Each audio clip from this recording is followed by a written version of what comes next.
Bom dia, pessoal. Vamos de BTC na manhã dessa quinta-feira, 6 de abril. Agora na Espanha, 10 horas e 37 minutos. No Brasil, 5 e 37 da manhã. Eu tô no gráfico de 4 horas, ancorado pela banda de VWAP semanal. Vocês vejam que a gente veio beijar aqui a aresta inferior da nossa cunha. Fizemos a mínima nessa madrugada, do dia 5 para o dia 6, quinta-feira hoje.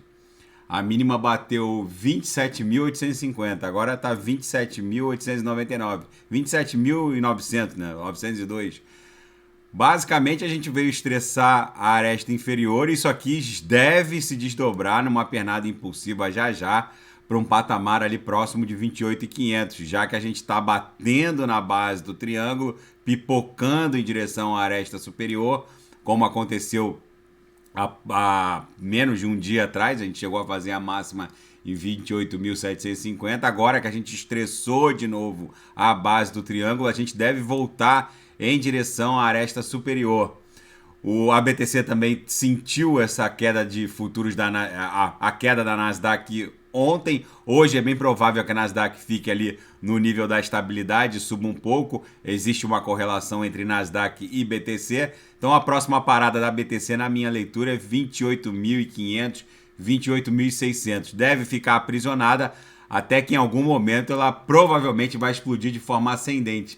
No diário, a gente está desenhando um candle levemente vendedor, emprestando ainda vigência a esse bico dessa acumulação triangular, que ainda é uma onda 2. Só vai ser uma onda 3 quando a gente conseguir romper com força 29.184 e aí explodir em direção a 32 mil dólares. No intraday, a BTC está naquela reguinha ainda, acumulando, orbitando o patamar próximo a 28 mil dólares. Já é o 7º dia que a gente fica pipocando e orbitando esse patamar. Mas enfim, aqui no gráfico diário, ancorado pela banda de VWAP mensal, vocês vejam que a gente segue basicamente trabalhando entre a upper e a lower de uma banda de VWAP mensal muito tímida.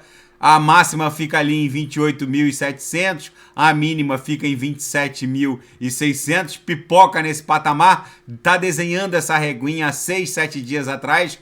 Basicamente, todo mês de outubro tá muito tímido em termos de volatilidade até agora. Na seara fática, endereços de Bitcoin com mais de uma BTC dobraram desde 2016.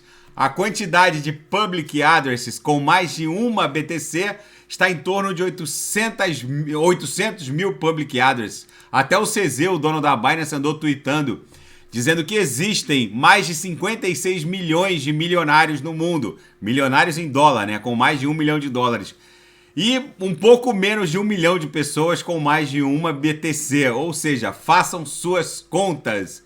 Enfim, é o novo normal. E a OpenAI enfrenta investigação de privacidade no Canadá, que as autoridades estão alegando coleta de informações pessoais de forma não autorizada. O novo normal. Agora as plataformas de inteligência artificial, como o ChatGPT-4, ele se retroalimenta a partir das próprias pesquisas. E quanto mais os usuários aportam informações, mais a inteligência artificial fica alimentada, por assim dizer. E a Coinbase vai apoiar a ação judicial para remover a proibição do Tornado Cash nos Estados Unidos. O Tornado Cash é um misturador de criptoativos, é só um programa de computador, é um protocolo que acaba ocultando a origem dos criptoativos, é muito usado por hackers, mas o fato é que é só um programa de computador. Qualquer um com o mínimo de conhecimento de Solidity pode fazer o deploy do código do Tornado Cash, que está disponível no GitHub,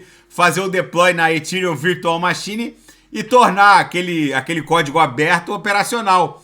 Ou seja, é bizarro proibir um protocolo, um código aberto. É um script aberto que está lá no GitHub e que qualquer um pode fazer uso. A proibição de um software de código aberto é meio bizarro, por assim dizer.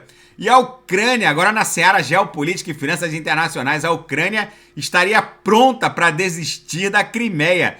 Seria um efeito da intervenção chinesa nesse imbróglio russo-ucraniano, a Ucrânia nunca havia reportado expressamente a possibilidade de abrir mão da Crimeia. E agora isso passa a ficar no ar, essa possibilidade, e eventualmente a Europa pode caminhar em direção à paz. Vamos ver como isso vai se desdobrar. E com a saída da Rússia do mercado de commodities na Europa, a Noruega é a campeã europeia de energia.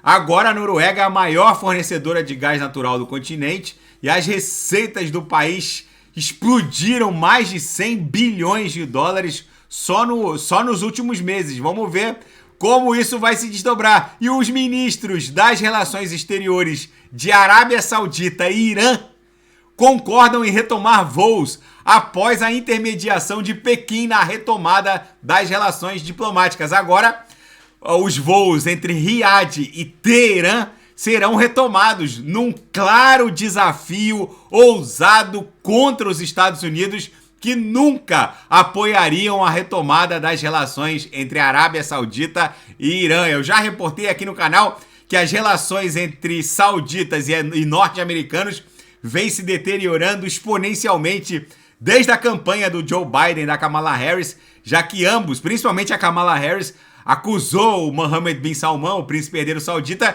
de ter assassinado um jornalista num consulado saudita em território turco, o jornalista Jamal Khashoggi. O Mohammed bin Salman nunca teria perdoado nem o Joe Biden, nem a Kamala Harris. E agora, num movimento muito ousado, a Arábia Saudita retoma voos comerciais com o Irã. Então, vai ter voo Teherã-Riad. Gente, a BTC, nesse cenário apocalíptico, Mad Max, por assim dizer, segue acumulando no patamar de próximo a 28 mil dólares, agora 27.955. Daqui a pouco eu volto com XRP, ADA, Binance Coin, Polkadot Kusama, e quem quiser sugerir é só colocar nas mensagens abaixo. Grande abraço, até daqui a pouco.